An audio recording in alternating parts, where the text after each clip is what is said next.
hoje em dia, as nossas igrejas estão sem raiz, sem firmeza. A igreja está mais doente que um paciente de Maria Pia. A igreja perdeu a essência da igreja. Hoje em dia há mais brincadeira dentro da igreja do que na rua.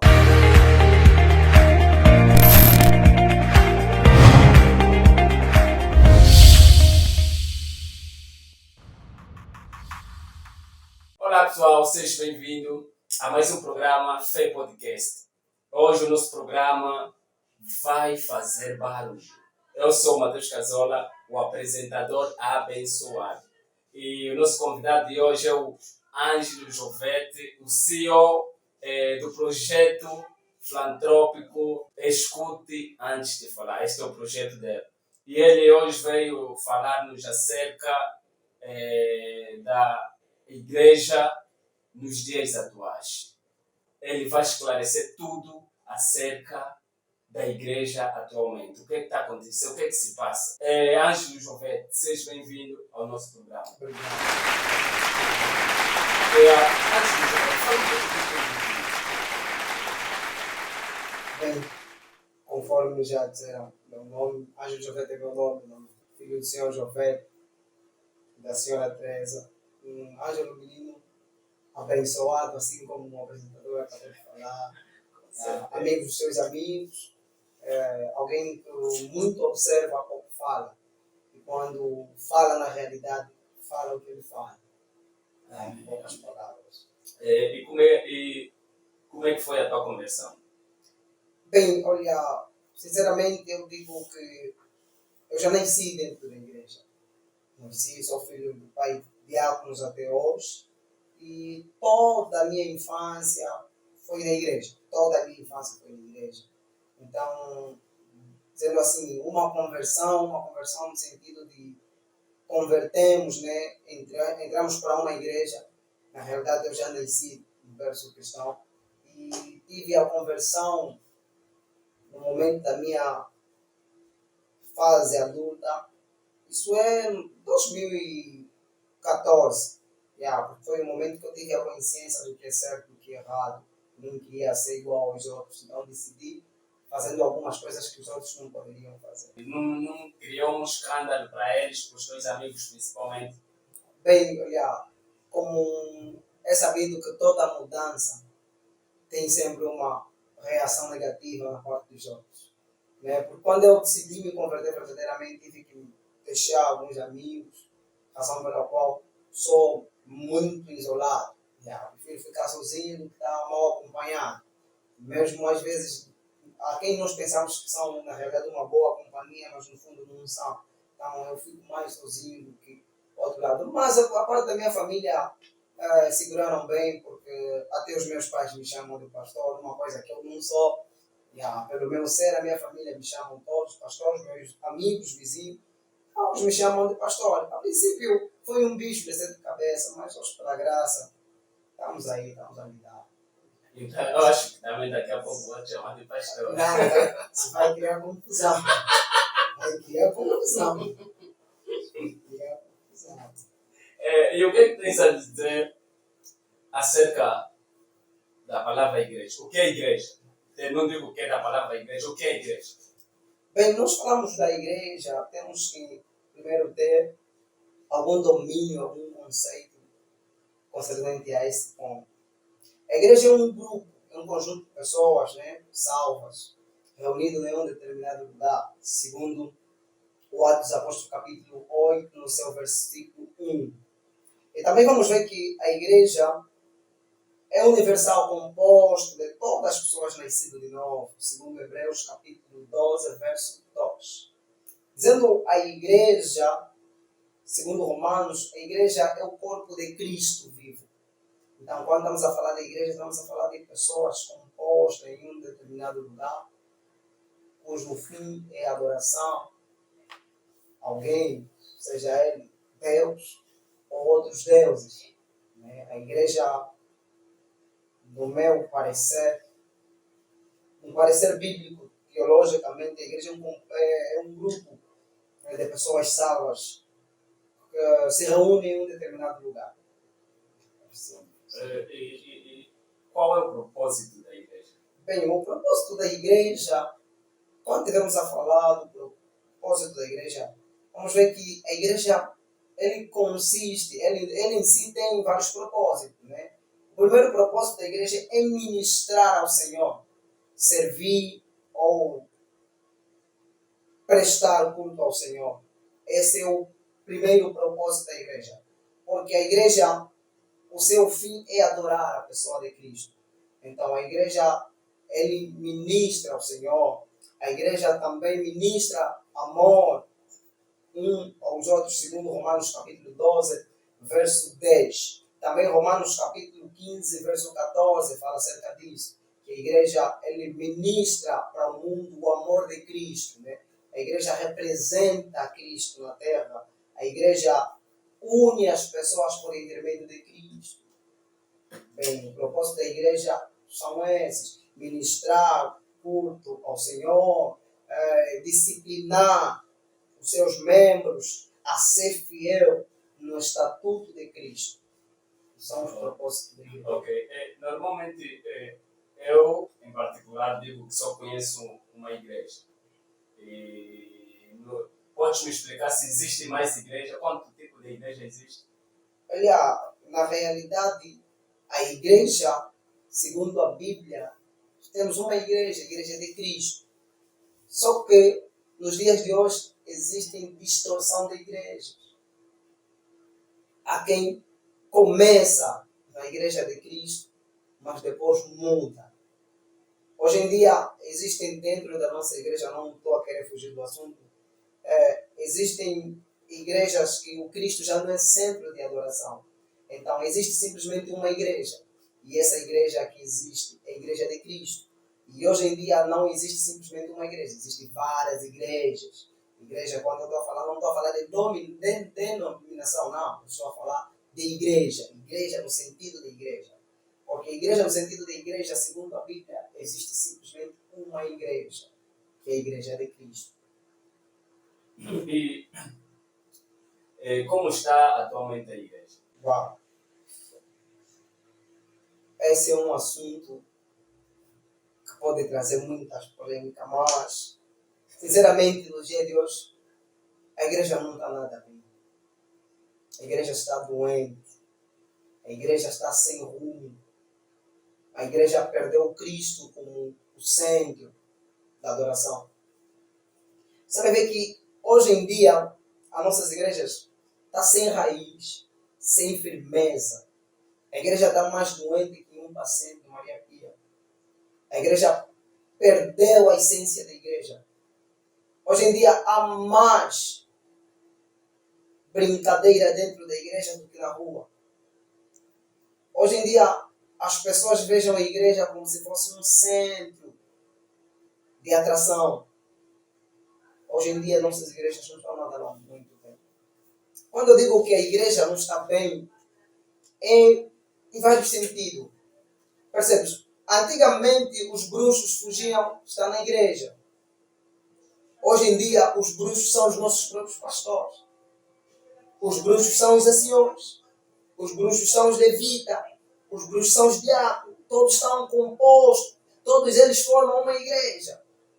Antigamente a igreja, os demônios, os bruxos, pessoas de mau espírito, fugiam dentro da igreja por intermédio da oração. Mas hoje em dia não. Nós convivemos com bruxos.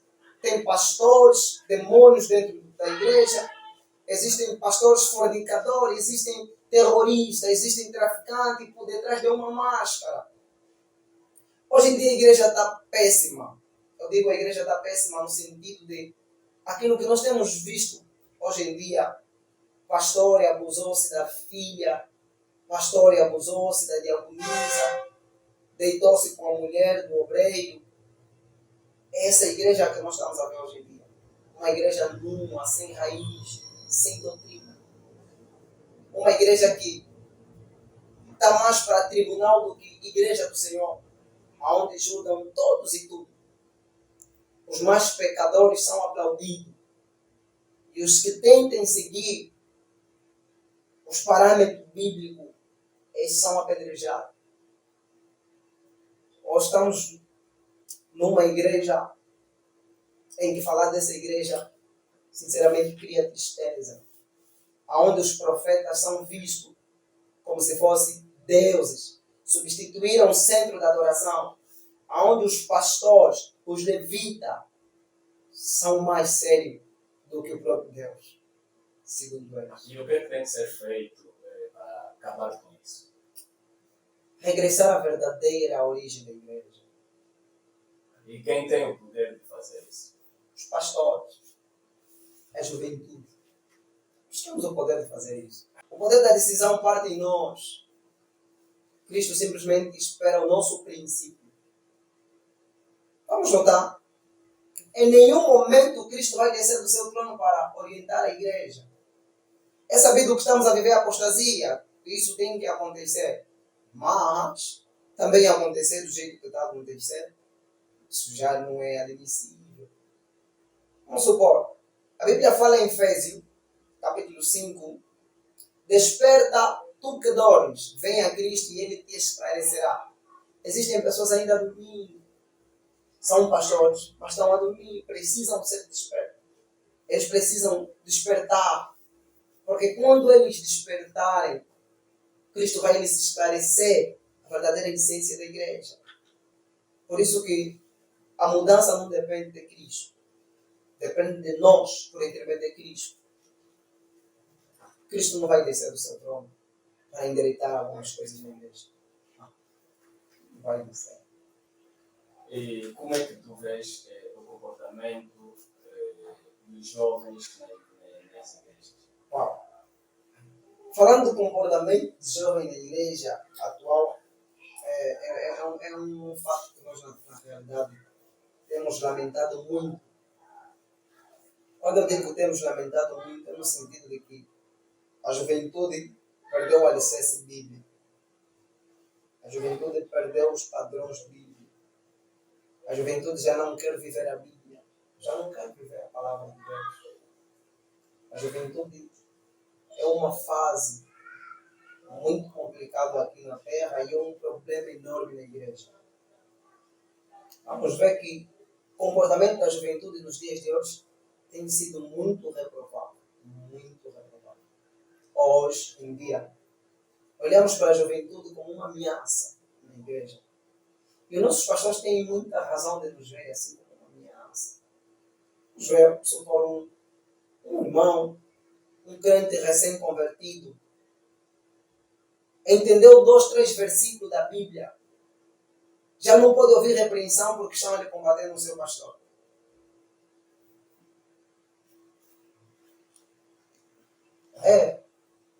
Hoje em dia está assim. Entendeu um pouquinho da Bíblia, precisa de abrir a igreja dele. E quando vai, diz que não, meu pastor estava a me combater, não estava a aguentar a minha unção, eu tenho chamado, eu tenho aquilo, eu tenho aquilo. Imagine só, uma única Bíblia nós temos. Quantas igrejas nós temos? Denominação? Várias. Por quê? Por causa do mediatismo. O jovem que entrou hoje ainda nem se converteu verdadeiramente, já lhe revelaram que é profeta. Já é profeta.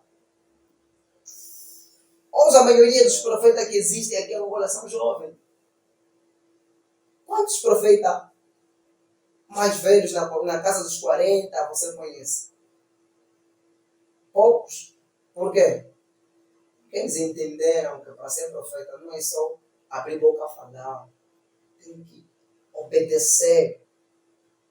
Tem que obedecer. Imagina um profeta fornicador. Um profeta que dorme mais a mulher do que medita a Bíblia. Um profeta que tem 5, 6 concubinas. Mas diz que é profeta de Deus. Não há engano, somos jovens mesmo. Mas não achas normal o profeta se envolver com a sua esposa porque ele é casado? Ele fez tudo com base às leis de Deus. Não achas isso normal? Não, a sua esposa sim. Até aí, eu disse concubinas, namorados. Imagina um profeta que tem secretário. E fica no seu gabinete com sua secretária. 2, 3, 4, 5 horas de tempo fechado com a sua secretária. Nós não estamos a viver espírito ainda. Somos carne. E ninguém vai querer espiritualizar as coisas. Imagine, se você é profeta, diz que é profeta de Deus, recebe um convite para ir pregar num outro sítio. Não convém levar a tua esposa. Mas leva as secretárias por quê? É a igreja atual. É a juventude atual que nós temos. A juventude atual que temos.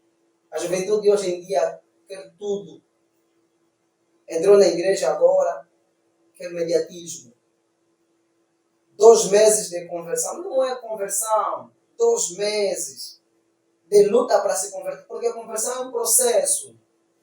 A conversão não é um dia para outro. A conversão é um processo. Exige tempo. Existem pessoas que estão dentro da igreja 2, 3 anos, 5, 6 anos, 10, 8 anos, ainda não estão convertidos. Porque a conversão é um processo. Exige mudança. Exige deixar algumas outras coisas. Alguém que entrou hoje na igreja 2 meses. Primeiro era levita. Depois sacerdote. Agora é profeta. Daqui a 2 anos vai ser o quê? Conforme eu disse, conversão é um processo. E conversão exige mudança. Há quem deixou alguma coisa, mas não mudou. Há quem deixa e não muda. Existem pessoas que deixaram de ter amizades muito negativas para outras pessoas, mas não deixou com que essas pessoas deixassem de ser seu amigo. A conversão é um processo e leva tempo. E esse processo dá luz ou fruto da conversão. Quando você converte, automaticamente você acarreta em si alguns frutos da conversão. A obediência, o temor, o amor ao próximo, a dedicação, a devoção em Cristo Jesus são processos da conversão. Então, quando você se converte, diz que você se converteu na realidade, mas ainda não tens respeito pelos seus líderes, não respeita o seu pastor, queres confrontar o teu pastor, queres confrontar todos e todos dentro da igreja, só você quem faz, só você quem fala, o que você fala que está certo, dos outros está errado. Você acha isso uma conversão? Conversão é um processo. E quais são os benefícios de uma conversão? É notório os benefícios de uma conversão. Só quem possui a conversão conhece os seus benefícios. E vamos falar que um dos benefícios da conversão é você ter uma vida em Cristo. A Bíblia diz que quem tem Cristo, nova criatura é. Diz que as coisas ficaram, as coisas antigas ficaram, tudo se fez novo. Então, quem tem Cristo, nova criatura é. Um dos benefícios da conversão é se tornar uma nova criatura em Cristo. Esse é o maior benefício. Cristo disse que se vocês obedecerem os meus mandamentos, serão de fato os meus discípulos. Conhecerão a verdade e essa verdade vai vos libertar no último dia. Benefício da conversão.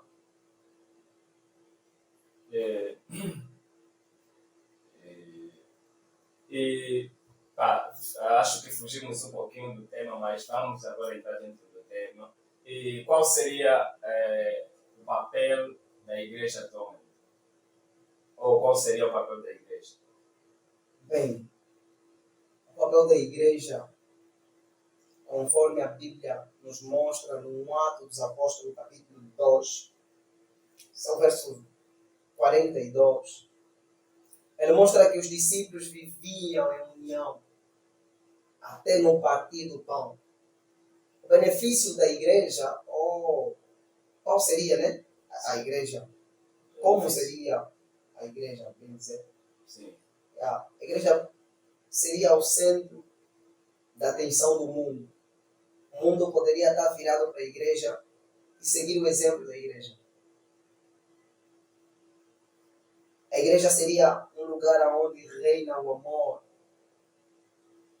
A igreja seria um lugar onde você encontra paz, diferente do que acontece hoje. Você sai pior da tua casa, vai para a igreja e volta mais pior do que você já entrou. Assim, E não seria assim. A igreja seria um hospital, onde recebe todos os tipos de feridos, com a intenção de saírem sarados, curados, quebrantados. Seria um lugar onde nós vamos derramar os nossos problemas. Hoje em dia, você conta o teu problema no pastor, 2 dias é suficiente. Vais ouvir que a irmã fulana sabe, o irmão fulano sabe.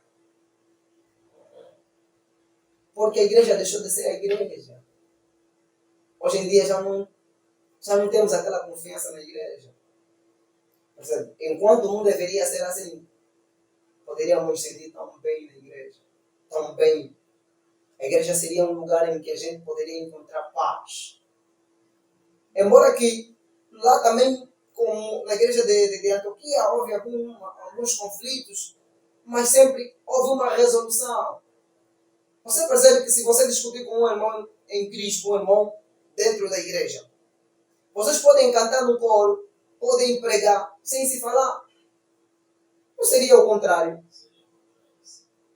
Não seria o contrário você cantar na igreja, em um coral, e ter apenas uma noiva. Há quem canta na igreja, no mesmo coral tem 5, 6 namoradas. São coisas reais, nós não vamos esconder isso, não vamos tapar isso. E não tem como nós taparmos. A igreja não seria assim, a igreja seria um lugar onde a gente consegue falar com Cristo.